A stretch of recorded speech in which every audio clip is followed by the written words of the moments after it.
کل ایک دوست نے ایک تصویر بھیجی جس پر یہ الفاظ لکھے ہوئے تھے اور ان کا استفسار تھا کہ ان الفاظ کا درست تلفظ بتا دیں۔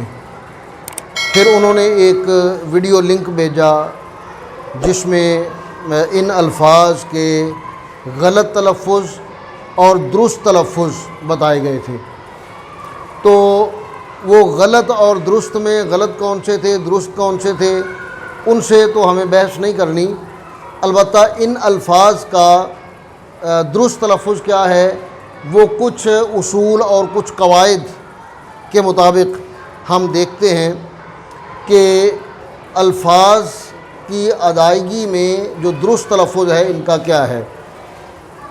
دیکھیں آپ کہ ان میں زیادہ الفاظ وہ ہیں جن میں پہلے حرف کے بعد دوسرا حرف ہا ہے، یعنی محفل میں بھی دوسرا حرف ہا ہے، اس میں بھی، یہ بھی، اس کے بعد یہ لفظ ہے، یہ لفظ ہے اور یہ لفظ ہے، یعنی 1 2 3 4 5 6 اور 7، یہ 7 الفاظ وہ ہیں جن میں ہر لفظ کا دوسرا حرف ہا ہے۔ اب اردو میں جو ہا استعمال ہوتا ہے 2 قسم کا ہا ہے، ایک ہائے حوض اور دوسرا ہائے حتی۔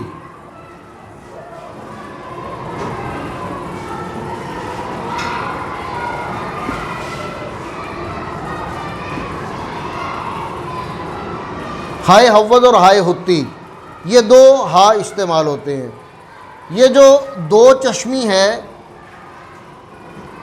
یہ کوئی علیحدہ حرف نہیں ہے، بلکہ یہ جس حرف کے ساتھ آتا ہے اسے بھاری کر دیتا ہے، یعنی یہ بھاری حروف کے ساتھ آتا ہے، اس کا اپنا علیحدہ کوئی وجود نہیں ہے، کوئی اپنی علیحدہ آواز نہیں ہے۔ یہ اردو میں تیسرا ہا نہیں ہے، بلکہ یہ بھاری حروف بنانے کے لیے، یا وہ حروف جنہیں بھاری حروف کہا جاتا ہے، یا وہ حروف جنہیں ہندی حروف کہا جاتا ہے، یا جنہیں مخلوط حروف کہا جاتا ہے، یہ صرف ان حروف میں آتا ہے۔ تو ہم نے دیکھنا یہ ہے کہ یہ جو الفاظ جن کا دوسرا حرف ہا ہے، وہ چاہے ہائے حوض ہو چاہے ہائے حتی ہو، دونوں ہا میں سے ان کا درست تلفظ کیا ہے۔ اب یاد رکھیں یہ اصول ہے، یہ قاعدہ ہے کہ کسی بھی لفظ میں اگر دوسرا حرف ہا ہے تو پہلے حرف کے زبر کو لٹا کر پڑھیں گے، پہلے حرف کے زبر کو لٹا کر پڑھیں گے، اسے اہل لغات نے لیٹا ہوا زبر بھی کہا ہے۔ یہ اصول ہے، یہ قاعدہ ہے۔ یعنی لفظ ہے اہم، اب اس پر زبر ہے، پہلے حرف پر زبر ہے، لیکن اس زبر کو لیٹا ہوا زبر کہا جاتا ہے، اور لیٹے ہوئے زبر کا مطلب ہے کہ اسے پورا زبر نہیں پڑھیں گے، ترچھا کر کے لٹا کر، یعنی اہم کہنے کی بجائے اسے اہم کہیں گے، اہم۔ اسی طرح محفل لفظ ہے، عربی کا لفظ ہے، اور عربی میں یہ لفظ محفل ہی ہے، محفل۔ عربی کے جتنے الفاظ ہیں محسوس، یہ بھی عربی میں محسوس ہی ہے، کیونکہ میم کے اوپر زبر ہے، اور زبر جو ہے عربی میں پورا زبر پڑھا جاتا ہے، وہ محسوس ہی ہے۔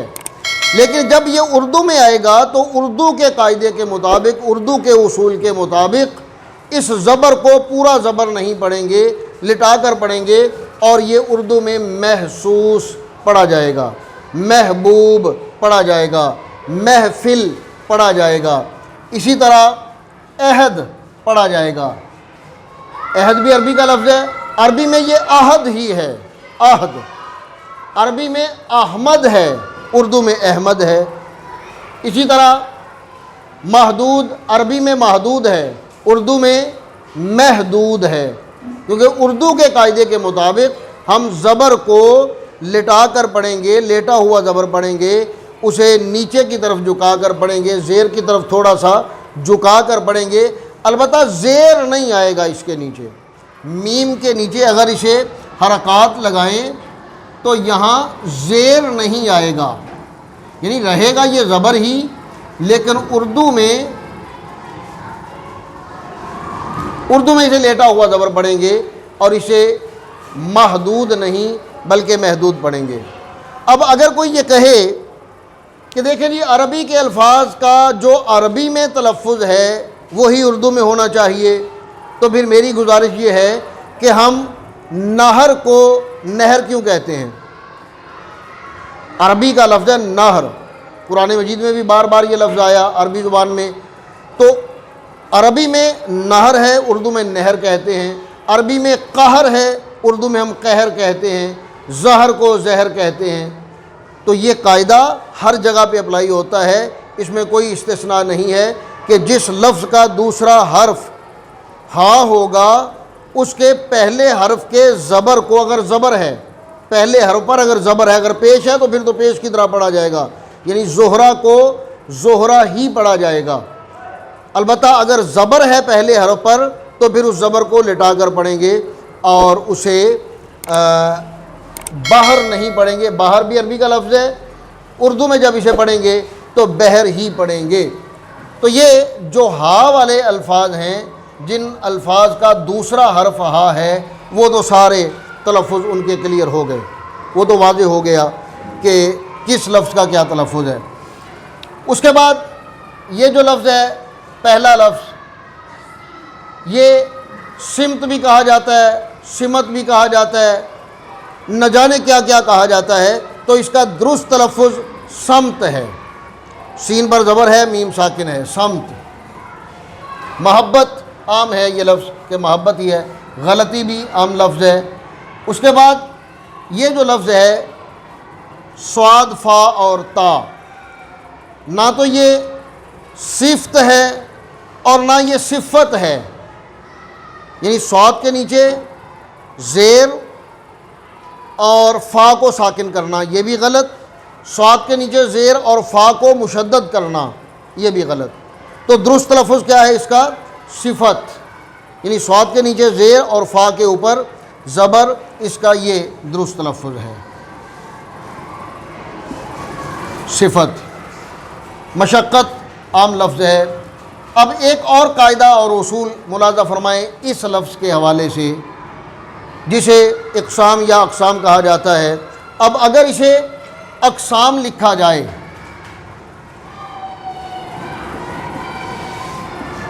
یہ تو یہ درست ہے، یا الف کے نیچے زیر لکھا جائے اور اقسام لکھا جائے، یہ درست ہے۔ تو جان لیجئے کہ دونوں تلفظ درست ہیں، اقسام بھی درست ہے اور اقسام بھی درست ہے۔ یہ دونوں علیحدہ علیحدہ الفاظ ہیں، دونوں علیحدہ علیحدہ الفاظ ہیں۔ جیسے لفظ ہے اشکال اور اشکال، یہ دونوں اپنی جگہ پہ درست ہیں۔ اسی طرح اخلاق اور اخلاق، دونوں اپنی جگہ پہ درست ہیں۔ کئی الفاظ ایسے ہیں کہ جن کی شکل سیم ہے، صرف الف کی زبر زیر تبدیل کرنے سے دونوں الفاظ اپنی جگہ پہ درست ہیں۔ فرق دونوں میں کیا ہے؟ دونوں میں فرق کیا ہے؟ اب یہ دیکھ لیجئے۔ اب یہ جو اقسام ہے یہ قسم کی جمع ہے، قسم کی جمع ہے اقسام، اور اقسام جو ہے اس کا معنی ہے قسم کھانا۔ قاعدہ سمجھ لیجئے، اصول سمجھ لیجئے کہ جس الف کے نیچے زیر ہوگی وہ عربی کے باب افعال سے مصدر ہوگا اور وہ مصدری معنی دے گا، جس کے الف کے نیچے زیر ہوگی وہ مصدری معنی دے گا، مصدر کے معنی دے گا، اور وہ اپنی جگہ پہ ایک مکمل اور درست تلفظ کے ساتھ ایک مکمل لفظ ہوگا۔ جس کے الف پر زبر ہوگی وہ ہمیشہ جمع کا صیغہ ہوگا، جمع کا لفظ ہوگا، کسی واحد کی جمع ہوگی۔ جیسے اشکال شکل کی جمع ہے، اشکال شکل کی جمع ہے، اقسام قسم کی جمع ہے، اخلاق خلق کی جمع ہے۔ لیکن اگر اس طرح لکھا ہو تو اس کا یہ مطلب نہیں کہ غلط لکھا ہے، ہو سکتا ہے کہ اس لفظ کو بطور مصدر استعمال کیا گیا ہو اور یہ باب افعال کے مصدر کے طور پر بیان کیا گیا ہو یا تحریر میں آیا ہو، تو اس طرح یہ اقسام بھی درست ہوگا اور اقسام بھی درست ہوگا۔ اصل میں بہت سے الفاظ چونکہ عربی زبان کے ہیں، عربی کے ابواب کو اگر چند ایک ابواب کو سمجھ لیا جائے، صرف کے چند ایک ابواب کو سمجھ لیا جائے اور ان کے جو مصادر ہیں ان مصادر کے حرکات کو سمجھ لیا جائے، مصادر کے اوزان کو سمجھ لیا جائے، تو ڈھیروں الفاظ مطلب ہزاروں الفاظ کا تلفظ درست ہو جائے گا۔ تو انشاءاللہ میں کوشش کروں گا کہ کسی دن وہ مصادر جو عربی کے صرف کے ابواب کے مصادر ہیں ان میں سے جو اردو کے الفاظ آتے ہیں ان پر انشاءاللہ ایک ویڈیو بھی بنائیں گے اور آپ سے گفتگو بھی کریں گے۔ تو ابھی فی الحال اسی کو سمجھیں اور اسی پہ غور کریں۔ تو اب یہ اگلا لفظ مثل یا مسل یا مسل، ایک اس کا تلفظ یہ ہے مثل، ایک ہے مسل۔ اب یہ دونوں الفاظ بھی اپنی جگہ پہ درست ہیں، دونوں تلفظ درست ہیں۔ مثل اس کا معنی ہے مانند، کسی جیسا ہونا، یعنی اس کی کوئی مثل نہیں ہے، یا وہ فلاں کی مثل ہے، یہ مانند کے معنی میں۔ اور مثل جو لفظ ہے اس کا معنی ہے کہاوت، ضرب المثل، عربی زبان کا یہ مرکب ہے، ضرب المثل، کہاوت بیان کرنا۔ تو مثل کی جمع امثال، تو مثل بھی اپنی جگہ پہ درست لفظ ہے اور اس کا اپنا معنی ہے، اور مثل بھی اپنی جگہ پہ درست لفظ ہے اور اس کا اپنا معنی ہے۔ وقت عام لفظ ہے، اس کا درست لفظ وقت ہی ہے، وقت نہیں ہے۔ تو بحر قلزم، اس پر بھی بحر پر بات ہو گئی، اور یہ قلزم ہے، قلزم یا قلزم نہیں ہے۔ نقات بھی ٹھیک ہے، عام لفظ ہے۔ تذبذب، تذبذب اس کا درست تلفظ۔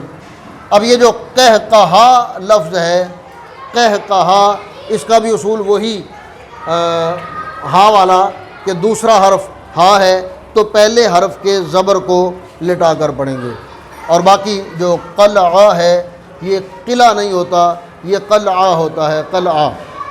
تو یہ وہ الفاظ تھے جن کے تلفظ کے بارے میں پوچھا گیا۔ تو کوشش کریں کہ ہمیشہ آپ کی زبان سے نکلنے والا ہر لفظ درست تلفظ کے ساتھ نکلے۔